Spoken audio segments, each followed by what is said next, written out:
Welcome into the Josh Sadler Show. So glad you're joining us on this Friday. Boy, it's a big day. Yep. Ellison Killeen. Yep. 47th edition. 47 years. I've been to all of them. All right. I've been to You're all dating of them. yourself now. Yeah. Well, I tell you, back in the day, stands were full both sides. Yeah. Had stadium seats set up in both end zones. Right. It was crazy. It was just such a good time. And, Well, I'm hoping, kind of with the way the games have gone the past couple of years, with the double overtime last year and then the 7-point game the year before, maybe we're getting back to some of that. Maybe we can get some Killeen folks out, some of the old alumni out, and maybe we can bring a little bit of hype to this thing.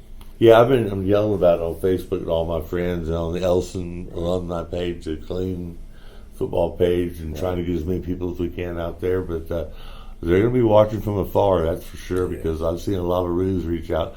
Last year I went and made a little video. I got some guys that used to play football here back in the 80s and 90s and just say, go Killeen, go Ellison. Right. So I'm going to see if I can drag that back out and see if I can find that and get that on the air. But some guys that used to wear the maroon and wear the green back in the day, and it's been a great game through the years. We'll talk real quick about your last week first district game. First half looked really good out there. You looked all the parts were moving like you wanted them to. Yeah. And the second half, not so much. They played a little bit better the second half, and you didn't do like you told me, what you expected from the boys in the second half. Well, it wasn't just the boys. It was us, too, as coaches. I mean, we've got to be better as a program in those situations. And, we played a pretty decent half of football. It was 21-0 at the end of the half. In all honesty, I felt that we left 21 points on the field.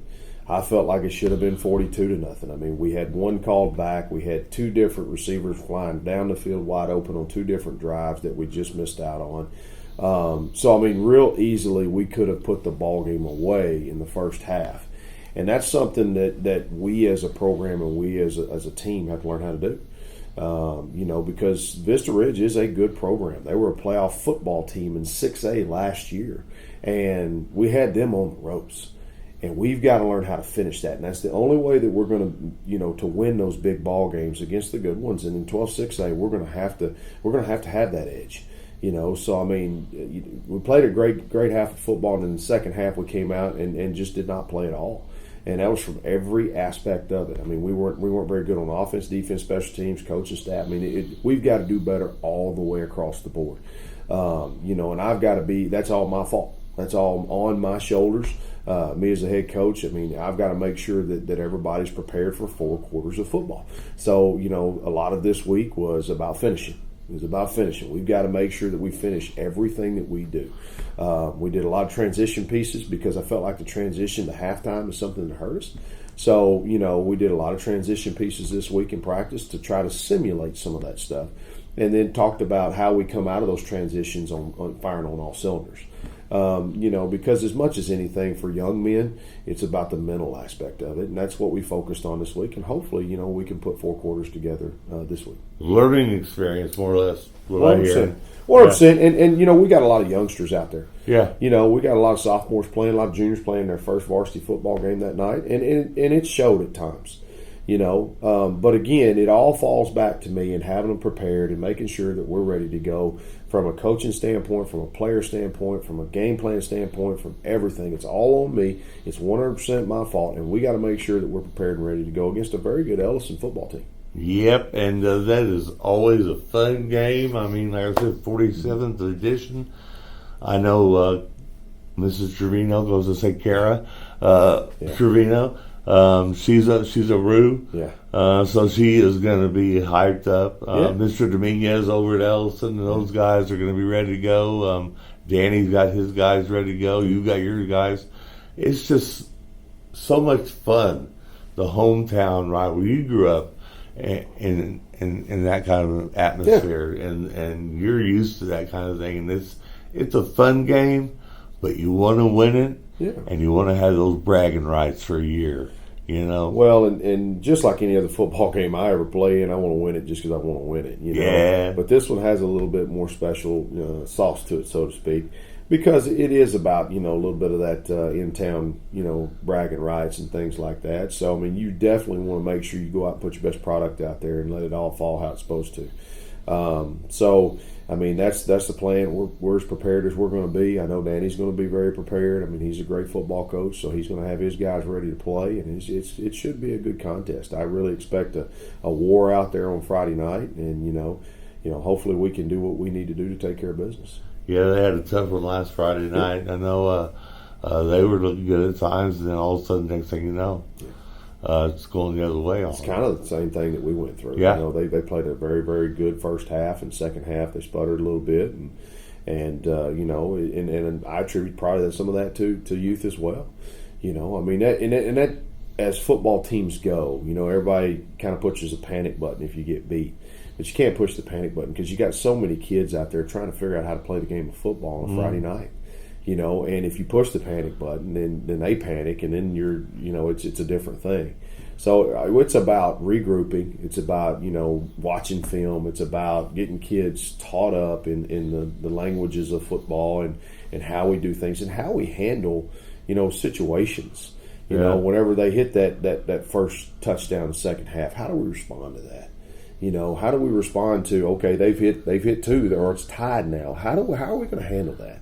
And we didn't handle that well on Friday night. And that's things that we really worked on this week, is handling that transition, handling that tough stuff, so that, when we get in that situation again, because that's football. The ebb and the flow of football, it's going to be highs, there's going to be lows, and you got to learn how to handle both of them on a steady course.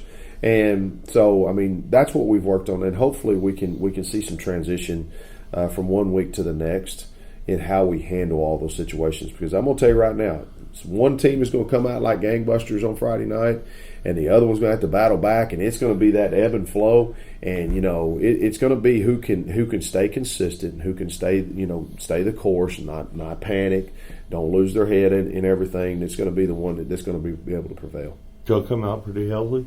We came out pretty healthy. We didn't have any injuries really to speak of. I mean, we got a couple guys banged up, of course. When you play the game of football the way you're supposed to, you're going to have a few bruises and bumps and things like that, maybe some tape around some things. But and I wouldn't expect it any other way. If we came out of it scot-free, then that means we didn't play the game very hard. So, we expect to be a physical football team at all times. So, yeah, there were a few bumps and bruises, but we're going to have everybody back and ready to roll. So, my expectations are always going to be high. When we don't win, it's not a great thing. I mean, we expect to win. And so losing that football game Friday night was tough, tough on me, tough on our coaching staff, tough on our kids, because they understand the expectation too. So, Monday's practice was a tough one. We had a lot of things to cover. We had to make sure we got back to ground zero and went back to work. Yeah, I saw bear crawls.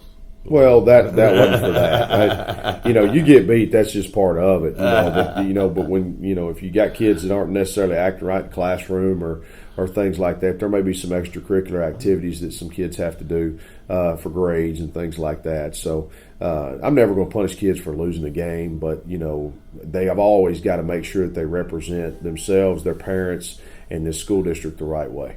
Yeah, I'm glad you didn't have me out there. I would have lasted about 5 yards. That's about it. You and me both, man. It's not easy as you get older, is it? No, it surely isn't. Just to get down there to do the bear crawl in the first place is the hardest part. But this game is just so much fun over the years. And after the game's over, the guys shake them up, and they'll see each other this weekend and talk about it. Yeah, it's that's what's so great about it. Yeah, and through the years, so many great players have played in this game who've gone on to great illustrious careers in the NFL and 100%. And superintendent of schools in the Houston School District was one of the Clean Kangaroos that was playing when I was out here watching.